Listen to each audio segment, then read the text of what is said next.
Hello साथियों, बहुत बहुत स्वागत है आप सभी का वैशाली एसडी एकेडमी में। दोस्तों, आज हम पढ़ने वाले हैं पेपर सेकंड का पार्ट ए यूनिट सेकंड के बारे में, जो कि विभिन्न आयोगों के बारे में साथ ही साथ 2020 के सिलेबस में एक नए टॉपिक को जोड़ा गया, जो भारतीय राजनीति में जाति, धर्म, क्षेत्रवाद, साथ ही साथ राष्ट्रीय एकता एवं अखंडता के से जुड़े हुए मुद्दों के बारे में बताता है। तो चलिए बिल्कुल स्टार्ट करते हैं। पहला क्वेश्चन है 2015 में आया था कि वयस्क मताधिकार से आप क्या समझते हैं। दोस्तों, हर एक वह व्यक्ति जो 18 वर्ष की आयु पूरी कर चुका हो और जिसका नाम निर्वाचन नामावली में सम्मिलित हो, उसे वयस्क मताधिकार कहा जाता है। क्योंकि देखिए, हम जानते हैं कि 61वां संविधान संशोधन जो वर्ष 1989 में हुआ था, उसके तहत मतदाता की जो आयु है वो 21 वर्ष से घटाकर 18 वर्ष कर दी गई थी और इसका प्रावधान अनुच्छेद 326 में किया गया है। तो 18 वर्ष से अधिक आयु के वे व्यक्ति जिनका नाम निर्वाचन नामावली में है, उन्हें यह अधिकार प्राप्त है और यह एक विधिक अधिकार होता है। चलिए स्टार्ट देखते हैं। सेकंड क्वेश्चन है कि भारत में चुनाव सुधारों के लिए गठित किन्हीं दो समितियों के नाम लिखना है। तो दोस्तों, भारत में चुनाव सुधार से संबंधित एक तारकुंडे समिति और एक संथानम समिति, और इसके अलावा भी आप लिख सकते हैं दिनेश गोस्वामी समिति, इंद्रजीत गुप्ता समिति आदि समितियां जो है, जैसे कि तारकुंडे समिति बहुत ही इंपॉर्टेंट है कि निर्वाचन नामावली होनी चाहिए, मतदाता पत्र होना चाहिए, है ना। नेक्स्ट हम बात करते हैं किन आधारों पर किसी राजनीतिक दल को राष्ट्रीय राजनीतिक दल घोषित किया जाता है। तो कौन कौन से आधार हैं जब किसी राजनीतिक दल को राष्ट्रीय दल घोषित किया जाए। कमेंट बॉक्स में आप जरूर बताएं कि भारत में वर्तमान में कितने राजनीतिक दल हैं। कमेंट बॉक्स में जरूर बताना है आपको। तो देखिए, कम से कम 3 राज्यों में मिलकर लोकसभा की 2% सीटें जीती हो। कोई भी दल जिसने कम से कम 3 राज्यों में मिलाकर लोकसभा की 2% सीटों को जीता हो, या लोकसभा में 4 सीटों के अलावा कुल वैध मतों का 6% वोट प्राप्त किया हो, या किन्हीं 4 या 4 से अधिक राज्यों में एक क्षेत्रीय पार्टी का दर्जा उसे दिया गया हो, तो उस राजनीतिक दल को राष्ट्रीय राजनीतिक दल घोषित किया जाता है। यदि ओवरऑल जो लोकसभा या विधानसभा के चुनावों में 4 सीटें जीती हो या वैध मतों का 6% वोट प्राप्त किया हो, 3 राज्यों में कम से कम 3 राज्यों में लोकसभा का 2% सीटें जीती हो, या फिर 4 या 4 से अधिक राज्यों में जो राज्य स्तरीय राजनीतिक दल या क्षेत्रीय पार्टी के रूप में मान्यता प्राप्त की हो।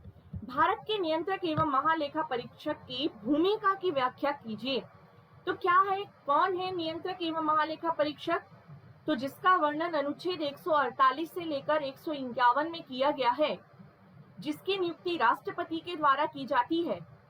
और ये क्या जांच करता है दोस्तों? संसद के द्वारा निर्धारित मदों पर ही खर्च किया गया है या नहीं, कि संसद ने जो जितनी भी प्रावधान किए गए हैं, जितना भी जो बजट में विभिन्न विभागों में आवंटन किया गया है, तो क्या वह धन का सदुपयोग हुआ है, धन का किसी भी प्रकार से अपव्यय तो नहीं हुआ है, मितव्यय तो नहीं हुआ है। तो धन की मितव्ययता की जांच करता है और साथ ही साथ केंद्र एवं राज्य के खातों के प्रारूप की सिफारिश राष्ट्रपति को देता है।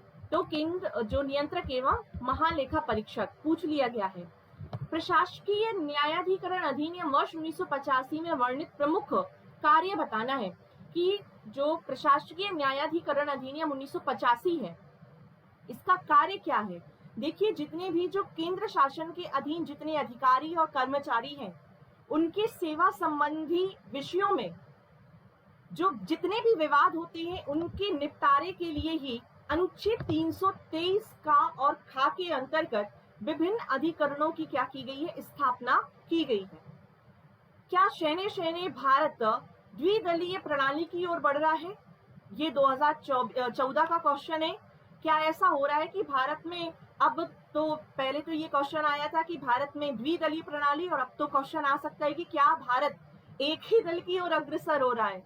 तो देखिए, जहां भारत में बहुदलीय राजनीतिक प्रणाली की बात की गई है, वहीं पर भारत अब 2 दलों की सरकार की, क्योंकि भारत में दो ऐसे राजनीतिक दल हैं, आप समझ ही गए होंगे कि जहां पर ये जो राजनीति है ये एक दूसरे की राजनीति को प्रभावित करते हैं। इन दो दलों के पास ही आमतौर पर विधायिका का बहुमत है। साथ ही साथ यदि हम बात करें तो संयुक्त राज्य अमेरिका जैसी स्थिति जो है वो भारत में बनने की संभावना है और बन ही रही है। आधे से अधिक राज्यों में केवल इन दो दलों का ही क्या है, स्वामित्व बना हुआ है। और बहुमत या शासक दल देखिए या तो क्या करते हैं, बहुमत प्राप्त कर लेते हैं, या तो गठबंधन की सरकार के माध्यम से ही ये जो दो दल हैं ये क्या कर रहे हैं, अपना स्वामित्व स्थापित करने का कार्य कर रहे हैं। और निष्कर्षतः ऐसा कहा जा सकता है कि ये जो दो दल हैं इनके आदर्शों का समावेश ही संपूर्ण भारत में अब शनि शनि दिखाई दे रहा है। तो इसी कारण भारत जो है वो द्विदलीय प्रणाली की ओर बढ़ रहा है। क्या भारत में केंद्रीय स्तर पर संविदा सरकार के दिन समाप्त हो गए हैं? 2014 का क्वेश्चन है ना। और उसके बाद जो 2015 का क्वेश्चन है कि लोकतंत्र में राजनीतिक दलों के कार्य। तो लोकतंत्र में राजनीतिक दलों के कार्य, तो राजनीतिक दल क्या होते हैं? देखिए ऐसा संगठन होता है जो नागरिकों का सामान्यतः नागरिकों का ऐसा संगठित समूह जो समान विचारधारा के तौर पर काम करता है, जिनकी विचारधारा एक समान होती है और चुनावी प्रक्रिया में भाग लेते हैं, उन्हें क्या कहा जाता है, राजनीतिक दल कहा जाता है। कार्य क्या क्या करती हैं? सबसे बड़ी बात तो सरकार बनाने का काम करती है। कार्य क्या होता है राजनीतिक दलों का? तो ये चुनावी प्रक्रिया के लिए उम्मीदवारों का चयन करते हैं, साथ ही साथ देश की सामाजिक आर्थिक दशा को तय करते हैं। सरकार और जनता के मध्य की सरकार क्या कर रही है, जनता, क्योंकि जनता के ही चुने हुए प्रतिनिधि ही सरकार बनाते हैं, तो सरकार और जनता के मध्य सेतु का कार्य करते हैं। निर्वाचन के समय प्रत्याशियों का चयन करना, शासन दल पर निरंकुशता पर, शासन दल की जो निरंकुशता है उस पर अंकुश लगाने का काम करते हैं। मतदाता सूची बनवाने में सहायक होते हैं। साथ ही साथ ये कभी जो राजनीतिक दल हैं, कुछ राजनीतिक दल पक्ष में होते हैं, कुछ राजनीतिक दल विपक्ष में होते हैं, तो ये जनता को जागरूक करने का भी क्या करते हैं, कार्य करते हैं। और जनता को राजनीतिक प्रशिक्षण, तो अर्थात हम बोल सकते हैं कि ये सार्वजनिक नीति निर्माण भी करते हैं। जितने भी जो राजनीतिक दल होते हैं ये क्या करते हैं, सार्वजनिक नीति निर्माण का कार्य भी करते हैं, क्योंकि जब सत्ता पक्ष में रहते हैं तो ये शासन का संचालन करती हैं, और जब ये विपक्ष में रहते हैं तो शासन की आलोचना करने का काम करती हैं। तो ये सार्वजनिक नीति निर्माण का कार्य भी राजनीतिक दल के द्वारा किया जाता है, और शासन और जनता के मध्य सेतु का कार्य ये करती है। नेक्स्ट, जो निर्णय प्रक्रिया में नागरिकों की भागीदारी। निर्णय प्रक्रिया क्या है? जन भागीदारी का मतलब क्या है? जन भागीदारी का वही मतलब है जो हम वोट देते हैं, जो हम अपने मतदाता, अपने जो मतदाता होने के नाते अपने एक प्रतिनिधि सदस्य को चुनते हैं, शासन प्रक्रिया में भाग लेते हैं, उसे ही क्या कहा जाता है, जन भागीदारी कहा जाता है। मतलब प्रशासनिक प्रक्रिया में लोगों की भागीदारी को कहा जाता है जन भागीदारी। अब ये क्या करते हैं जन भागीदारी, कैसे निर्णय प्रक्रिया में भागीदारी होती है? तो सबसे पहली बात तो निर्वाचन के द्वारा ही लोकसभा और विधानसभा सदस्यों को चुनते हैं, और साथ ही साथ दबाव समूह का निर्माण करके नीति निर्माण की प्रक्रिया को प्रभावित करते हैं। कई बार सलाहकारी समितियों के माध्यम से प्रशासनिक नीतियों एवं उनकी क्रियान्वयन की प्रक्रिया में भी प्रभाव डालते हैं, और जो प्रशासन को उत्तरदायी बनाए रखते हैं। जैसे कि फॉर एग्जाम्पल हम इसकी बात कर लेते हैं, बहुत सारे दबाव समूह जो है वो मिलकर कार्य करते हैं, जो शासन की आलोचना का भी काम करते हैं, अपनी जो मांगे हैं उनको रखवाने का भी। आपने देखा होगा कई संविदा कर्मी हड़ताल पर चले गए, कई किसान आंदोलन जैसे कि किसान संघ बन गया है, मजदूर संघ बन गया है, ये सभी क्या करती हैं, दबाव समूह के तौर पर ही काम करते हैं, और अपनी जो मांगे हैं वो सरकार के समक्ष रखकर नीति निर्माण और उनकी प्रक्रिया को प्रभावित करती हैं। भारत में कोई प्रमुख राजनीतिक दल और उनकी विचारधारा, तो भारतीय जनता पार्टी और कांग्रेस, ये क्या है, भारत के दो राजनीतिक विचारधारा हैं। और जहां पर भारतीय जनता पार्टी ये राष्ट्रवादी पार्टी है और जनता का हित, मजबूत सुरक्षा तंत्र, ये इसका क्या है, इसकी विचारधारा है। जबकि कांग्रेस जो है ये उदारवादिता और धर्मनिरपेक्षता पर, इनका क्या है, साम्यवादी विचारधारा, धर्मनिरपेक्षता और उदारवादी विचारधारा पर आधारित है। क्या निर्वाचन आयोग निष्पक्ष और स्वतंत्र संस्था है? ऐसा है क्या? तो भारत में जो निर्वाचन आयोग की यदि हम बात कर रहे हैं तो इसका प्रावधान अनुच्छेद 324 में किया गया है, और जिसमें न्यायपालिका को स्वतंत्र एवं निष्पक्ष चुनावों के लिए चुनाव आयोग की व्यवस्था की गई है। ये इसका कार्य क्या क्या है? तो लोकसभा, राज्यसभा, राज्यों की विधानसभा, राष्ट्रपति, उपराष्ट्रपति का चुनाव कराना, निर्वाचन नामावली तैयार करना, चुनाव संहिता तैयार करना, राजनीतिक दलों को मान्यता प्रदान करना, चुनाव चिन्ह का आवंटन करना, ये क्या है, इनका कार्य है। महत्व क्या है? तो ये महत्व ये है कि चाहे ये राष्ट्रीय स्तर के हो चाहे ये राज्य स्तर के हो, दोनों का चुनाव का क्रियान्वयन करता है। लेकिन इसकी प्रमुख चुनौतियां क्या है? चुनौतियां ये है कि देखिए, सबसे बड़ी बात तो राजनीतिक दुर्भावना और आपराधिक तत्वों का बोलबाला, कि राजनीतिकरण में अपराधीकरण और अपराधीकरण की राजनीति ये सबसे बड़ा मुद्दा बना हुआ है। और इन सभी आधार पर हम कह सकते हैं कि जो निर्वाचन आयोग है यह एक निष्पक्ष और स्वतंत्र संस्था, ऐसा कहा जा सकता है। नेक्स्ट, चुनाव आयोग, जो निर्वाचन आयोग है उसमें सुधार हेतु किए गए प्रमुख सुझाव कौन कौन से हैं? तो देखिए, तारकुंडे समिति बनी थी, मैंने अभी आपको बताया था कि तारकुंडे समिति ने ही कहा कि एक मतदाता पत्र जो है वो होना चाहिए। निर्वाचन आयोग की स्थापना जो है वो बहुदलीय, बहुसदस्यीय होना चाहिए। पहले निर्वाचन आयोग वर्ष 1990 के पहले एक सदस्यीय होता था, बट अभी वर्तमान में 3 सदस्यीय, एक मुख्य निर्वाचन आयोग और 2 अन्य निर्वाचन आयोग होते हैं। जो संतानम समिति है उसने कहा था कि शैक्षणिक योग्यता को अनिवार्य किया जाना चाहिए, पढ़े लिखे होना चाहिए, है ना।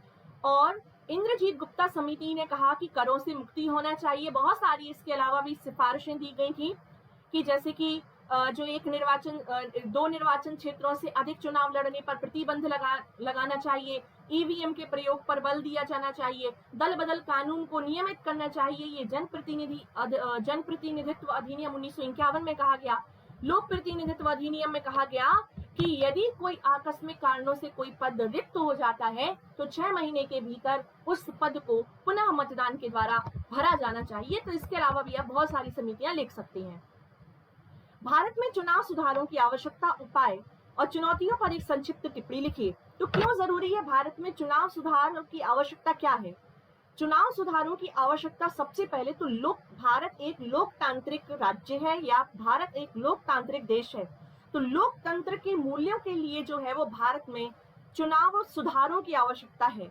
अब देखिए, हमारा जो विश्वास है तो वो बना रहे, जनता का विश्वास सरकार शासन पर बना रहे, है ना। तो इसलिए भी जरूरी है चुनाव की पारदर्शिता, निष्पक्षता के लिए, लोकतांत्रिक मूल्यों के लिए, विश्वसनीयता के लिए, लोकतंत्र की सुदृढ़ता के लिए और जो मतदाता केंद्रित सुविधाओं में वृद्धि के लिए क्या है, जरूरी है। उपाय क्या क्या किए जा सकते हैं? इसमें 3 चरणों में विभाजित किया जा सकता है। सबसे पहले जो चुनावों में भारत में जो चुनाव सुधार किए गए हैं उसमें समितियों के माध्यम से वर्ष 1974 में तारकुंडे समिति का गठन हो गया, है ना, गोस्वामी समिति का गठन हो गया, दिनेश गोस्वामी समिति का 1990 में गठन हो गया, बोहरा समिति का गठन हो गया। विधि आयोग की कई रिपोर्टें भी जो है वो चुनाव सुधार से संबंधित लाई गई।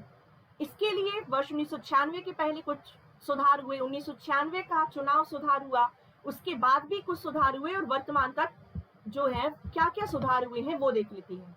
तो सबसे पहले जो 61वां संविधान संशोधन वर्ष 1989 में क्या किया गया, 21 वर्ष से घटाकर 18 वर्ष जो है वयस्क मताधिकार की आयु कर दी गई। साथ ही साथ इसमें ये प्रावधान किया गया कि अब इलेक्ट्रॉनिक वोटिंग मशीन का प्रयोग वर्ष 1989 से किया जाएगा। साथ ही साथ बूथ कब्जा होने पर चुनाव स्थगित कराने का भी प्रावधान किया गया।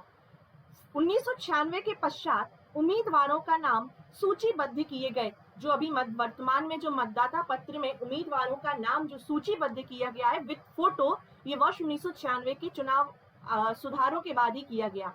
यदि राष्ट्रीय गौरव का कोई व्यक्ति, कोई जो उम्मीदवार है वो अनादर कर रहा है तो उसे अयोग्य घोषित करने का भी क्या किया गया, कानून बनाया गया कि किसी भी व्यक्ति को अपराधी प्रवृत्ति का कोई व्यक्ति है उसे क्या नहीं मिलेगा, उसे टिकट ही नहीं मिलेगी। ईवीएम पर फोटो और वीवीपैट पर वोटिंग का अधिकार भी दिया गया। और नागालैंड 2013 के नागालैंड विधानसभा में वीवीपैट का सबसे पहली बार प्रयोग किया गया। 2 से अधिक चुनाव लड़ने पर प्रतिबंध और हथियारों पर भी रोक लगाई गई और मतदान के दिन कर्मचारियों का अवकाश घोषित किया गया, लेकिन उन्हें सैलरी तो मिलेगी लेकिन उनका अवकाश घोषित किया गया और शराब की बिक्री पर प्रतिबंध लगाया गया। ये क्या किए गए प्रमुख चुनावों में सुधार, है ना, कि भारत क्योंकि सबसे बड़ा एक लोकतांत्रिक राज्य है या देश है और इसकी रक्षा के लिए, लोकतंत्र की रक्षा के लिए स्वतंत्र और निष्पक्ष चुनाव कराने की परम आवश्यकता है और इसी कारण समय समय पर विभिन्न प्रकार के सुधारों की आवश्यकता महसूस हुई और ये समस्त जो सुधार है वो किए गए। राजनीतिक दलों को मान्यता कौन और किन नियमों पर देता है? तो अभी हम ये क्वेश्चन पढ़कर आए थे। नीति आयोग के सिद्धांत के बारे में पूछा गया था, 2020 का क्वेश्चन है। नीति आयोग, तो नीति आयोग सरकार के एक थिंक टैंक के रूप में कार्य करता है जिसकी स्थापना वर्ष 2015, आपको 1 जनवरी 2015 याद आ रही होगी। ये इसका सिद्धांत क्या है? तो ये अंत्योदय के सिद्धांत पर कार्य करता है जो कि पंडित दीनदयाल उपाध्याय के विचारों पर आधारित है। समावेशिता के सिद्धांत पर कार्य करता है कि सभी का विकास होना चाहिए, सभी के विकास में सहभागिता होनी चाहिए। ग्राम जन सहभागिता कि लोगों के द्वारा, जनता के द्वारा ही प्रशासन और उनकी योजनाओं का क्रियान्वयन होना चाहिए। मध्य प्रदेश की महालेखाकार का कार्य क्या है? क्या कार्य है मध्य प्रदेश का महालेखाकार? तो देखिए, वर्ष 1985 में ग्वालियर में महालेखाकार कार्यालय की स्थापना जो की गई थी और इसका कार्य क्या क्या है? तो सबसे पहली बात, जितने भी जो खाते होते हैं उनका परीक्षण करना, जो राज्य सरकारों के सिविल वाणिज्यिक विभागों का लेखा परीक्षण करना, जितने भी जो मध्य प्रदेश में केंद्र सरकार के विभिन्न विभाग हैं उनका भी लेखा परीक्षण करना, लोक लेखा और सरकारी उपक्रम समिति की मदद करना, विश्व बैंक और अन्य विदेशी जैसे कि एडीबी हो गया, विश्व बैंक हो गया, है ना, जो जितनी भी, यदि हम बात करें, जितनी भी जो देश हैं वो मध्य प्रदेश सरकार को यदि कोई फंड प्रोवाइड कर रहे हैं तो उन सभी योजनाओं का लेखा जोखा करना और उनका परीक्षण करना, पेंशन खातों का परीक्षण करना, संपत्ति आवासों का भी क्या करना, परीक्षण करना, ये किसका कार्य होता है? मध्य प्रदेश के महालेखाकार का कार्य होता है। भारत के नियंत्रक महालेखा परीक्षक के कार्य कर्तव्यों के बारे में पूछ लिया गया था, तो ये अभी हम पढ़कर आए थे इसके पहले के क्वेश्चन में। क्या क्या कार्य करता है ये, इसका कार्य क्या क्या होता है? तो सबसे पहले तो संसद का ये एजेंट होता है और जो केवल और केवल जो कैग होता है ये संसद के प्रति उत्तरदायी होता है। जितने भी जो लेखा परीक्षण होते हैं तो उनका लेखा परीक्षण का काम करता है। लोक लेखा समिति का मित्र और मार्गदर्शक के रूप में कैग काम करता है। स्थानीय निकायों का भी लेखा परीक्षण का कार्य करता है। देखिए, वर्ष 1976 के पहले ये लेखांकन का भी कार्य करते थे, लेखा परीक्षण का भी कार्य करते थे, लेकिन 1976 के बाद कैग को लेखांकन से मुक्त कर दिया गया। अब ये सिर्फ और सिर्फ क्या करता है? लेखा परीक्षण, मतलब सिर्फ और सिर्फ क्या करते हैं? जांच करते हैं भारत और राज्यों की संचित निधि से जितने भी व्यय हुए हैं उनकी लेखा परीक्षण कि आखिरकार ये पैसा गया तो गया कहाँ। आकस्मिक निधि से भी यदि धन जा रहा है तो उसका भी लेखा परीक्षण का कार्य करते हैं। जितनी भी कंपनियां जो हैं उनकी लेखाओं का भी, वित्त लेखाओं का काम करते हैं। तो शुद्ध ये क्या कहा जा सकता है? धन के प्रहरी के रूप में इसे कैग को कहा जा सकता है कि कैग जो है वो वित्त के संरक्षक के तौर पर कार्य करते हैं। नेक्स्ट हम बात करते हैं चुनाव आयोग के कर्तव्य और कार्य, ये पढ़ चुके हैं। चुनाव आयोग में कौन कौन से सुधार किए गए थे ये भी हम पढ़ चुके हैं। मतदाता, आज का लास्ट क्वेश्चन है कि मतदाताओं की मतदान व्यवहार को प्रभावित करने में मीडिया की भूमिका। तो मतदान व्यवहार क्या होता है दोस्तों? जब कोई मतदाता मतदान देने के पहले जो उसके ऐसे कारक जो उसे प्रभावित करते हैं वो क्या कहलाते हैं? मतदान व्यवहार। अब क्या क्या प्रभावित कर सकते हैं मतदाता को? कौन कौन से कारक हैं जो मत व्यवहार में प्रभावित करती हैं? तो क्षेत्र भी प्रभावित करता है, जातिवाद भी प्रभावित करता है, धर्म भी प्रभावित करता है, राजनीतिक दलों की जो विचारधारा है वो भी प्रभावित करती है, मीडिया भी प्रभावित करती है। तो मीडिया पूछ लिया गया था। तो इसका देखिए, वयस्क मताधिकार का जो वर्णन किया गया अनुच्छेद 326 में किया गया है और मतदाताओं को मतदान का अधिकार एक विधिक अधिकार है जिसे मीडिया के द्वारा कैसे प्रभावित किया जाता है। तो सबसे पहले कैसे, क्योंकि देखिए क्या क्या किया जा सकता है, आप इसे सकारात्मक और नकारात्मक पक्ष में भी आप देख सकते हैं कि मीडिया के द्वारा किसी मुद्दे को जो कि प्रचलित मुद्दा है उसे दिखाने का काम किया जा सकता है, जो किया जा सकता नहीं, किया जाता ही है। और साथ ही साथ इलेक्ट्रॉनिक मीडिया पर समान रूप से वही क्या होता है, यदि कोई एक विशेष घटना हो जाती है, कोई एक विशेष राजनीतिक दल में यदि कोई घटना हो जाती है, तो जितने भी मीडिया कर्मी रहते हैं वो एक ही न्यूज को क्या करते हैं, उसे समान रूप से आवंटित करने का काम करते हैं और उनकी उपलब्धियों को गिनाते हैं। यदि कोई विचारधारा से संबंधित है, एक ही विचारधारा से संबंधित है, तो चुनावों में पिछले साल इसने क्या काम कहा, क्या काम किया, राजनीति में इसका कैसा योगदान दिया, तो जो जितने भी मतदाता होते हैं उनकी मनोदशा को प्रभावित करने का काम करते हैं। मीडिया ट्रायल की एक समस्या होती है कि पत्रकारिता की भी ये नकारात्मक प्रभाव और सकारात्मक प्रभाव, आप दोनों को ही इसमें आप बांट सकते हैं। एग्जिट पोल पे, जैसे एग्जिट पोल मतलब क्या होता है कि एग्जिट पोल मतलब ये होता है कि यदि कोई मतदाता वोट देकर आया है तो उसकी विचारधारा क्या है, उसने किस दल को या किस उम्मीदवार को वोट दिया है और किस आधार पर वोट दिया है, तो इसकी मतलब जनमत सर्वेक्षण है ये एग्जिट पोल, तो उसको भी दिखाने का काम जो है वो मीडिया के माध्यम से किया जाता है। और खास करके विधानसभा और लोकसभा के चुनाव में एग्जिट पोल पर और उसके परिणामों को प्रकाशित करने पर रोक लगाई गई है। तो ये आप सकारात्मक और नकारात्मक दोनों प्रकार के प्रभाव जो है वो लिख सकते हैं। इसी के साथ मिलते हैं थर्ड यूनिट के साथ। जय हिंद, जय भारती, धन्यवाद। और कमेंट करके जरूर बताएं वर्तमान में भारत में कितने राजनीतिक दल हैं और उनके नाम। धन्यवाद।